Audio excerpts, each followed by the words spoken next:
The name Jeffrey Epstein still echoes through the corridors of global power, and today it echoes once more in the inbox of one of the world's most powerful men.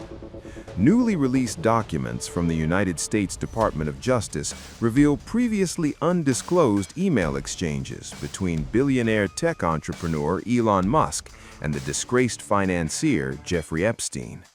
Emails that suggest contact was more extensive and more cordial than Musk has publicly acknowledged. The messages date back to 2012 and 2013, years after Epstein's 2008 conviction for soliciting a minor and years before his arrest on federal sex trafficking charges.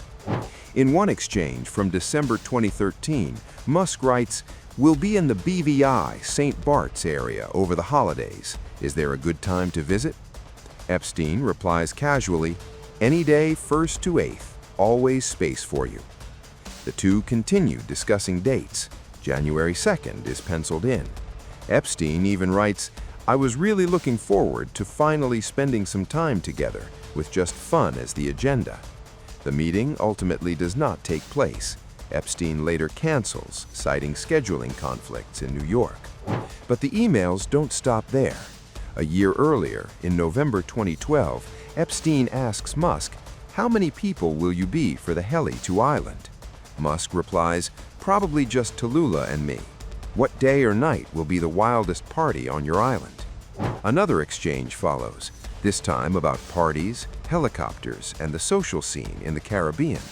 Epstein suggests St. Bart's instead. He adds, "The ratio on my island might make Tallulah uncomfortable." Musk responds, "Ratio is not a problem for Tallulah." Again, the visit does not take place. On January 2nd, 2013, Musk writes, "Logistics won't work this time around."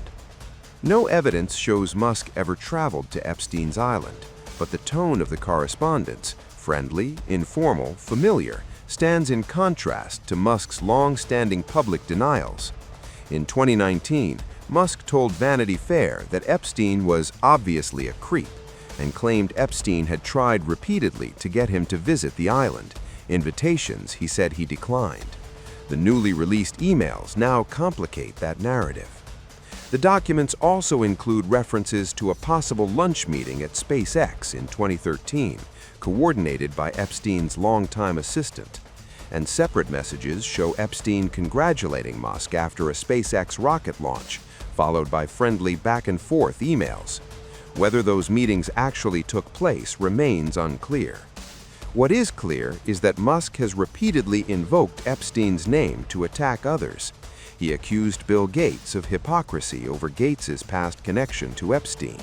He publicly suggested the U.S. president's name appeared in Epstein files before deleting the posts. Yet when his own name surfaced, he called it false. The emails are part of a massive release of nearly 3 million Justice Department documents, shedding new light on Epstein's web of contacts, a web that has long ensnared politicians, financiers, and tech titans.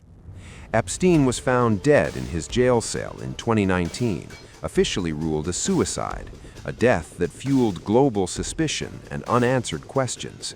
Now, years later, his inbox is speaking again. And once again, the shadow of Jeffrey Epstein stretches toward the highest levels of power, forcing uncomfortable questions into the open, questions that refuse to stay buried. Right. Well, I think we can assume we'll see a lot of images of Ghislaine Maxwell. She is not being redacted. DOJ says that there are images of her. What would be interesting to see is what videos or still photos there are where there are redacted victims, for example, faces, but are there images of people who are not victims who are in those photographs? And what does that mean for the big Epstein picture here? And are these people who are familiar to us? Are there people who were in the last drop of documents and photographs? Right. Well, we will see soon enough if the people think that DOJ is falling short on what they're releasing. Are people comparing things that they already know to see what's in the DOJ files? Remember also what's happened recently. You had claims by Ghislaine Maxwell and her attorneys that there were more than 24 people who entered into deals to avoid prosecution. Whether or not that's accurate, that remains to be seen. But that's a claim that's out there, and that certainly takes us to a different level. If she is telling the truth, if her people are telling the truth, does that match up to what we see in these DOJ files? And is that a whole new avenue to go down? The Bannon connection is fascinating because it shows that Epstein's reach was phenomenal. I mean, whether it was people like Woody Allen or Bill Clinton, Steve Bannon, Donald Trump, Epstein was at the center of a lot of circles, a lot of concentric circles. And that was the American elite of politics, finance, entertainment, society.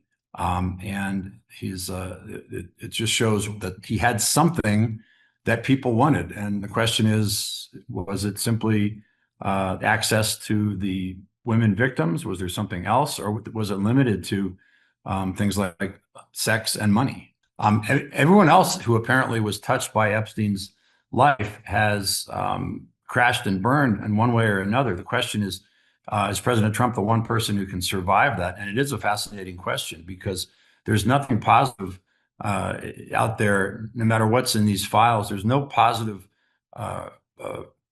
point or reaction to being associated with Jeffrey Epstein, and most people run from it like a vampire when the sun comes up. But you have President Trump, who seems to survive his connection to Epstein.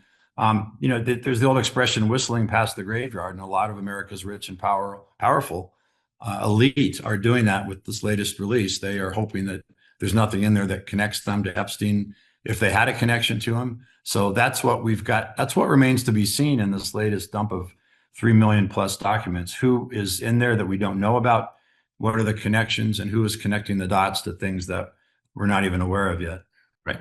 Well, the Epstein law as written did not contain any enforcement teeth. So that's why DOJ essentially can get away with not releasing everything by the December 19th deadline, and they can hand the documents and materials out piecemeal in a way. So there's no way to enforce that law. On the other hand, there was that talk of impeachment of Bondi and Blanche and other people who were responsible for, in the eyes of some in Congress, for the delay. But at the end of the day, I think the only way that anyone can be held accountable now is if there is something that indicates there has been some type of concerted or a conspiracy or whatever you want to call it to protect people. Deputy Attorney General Blanche, there was nothing in the files that implicated anything illegal involving President Trump, and he says that's what the last document dump shows. Of course, people are going to be checking that to see if it's accurate, but at the end of the day, there's really nothing other than impeachment or scrutiny by Congress that would come back to haunt Bondi or anybody else connected with this, unless we see some type of real serious effort to either sanitize files or protect people.